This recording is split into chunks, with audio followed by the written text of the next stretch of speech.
Another day, another vlog na naman tayo ngayon. Meron na naman tayo ulit ngayong re-repairin. Ayan. Thank you Lord at sunod-sunod ang ating gawa. May gawa tayo.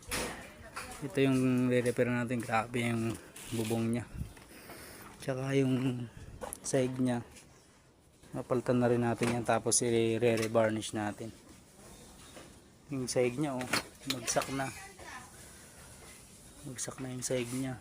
Tsaka yung dingding ng kwarto niya. Ayusin natin yan. Ito yung kwarto niya guys.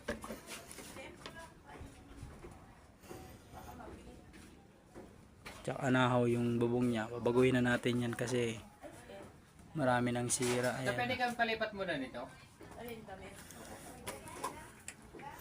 Yan yung kwarto niya. Itong anahaw niya talagang wala na. Nilagyan na ng mga karton.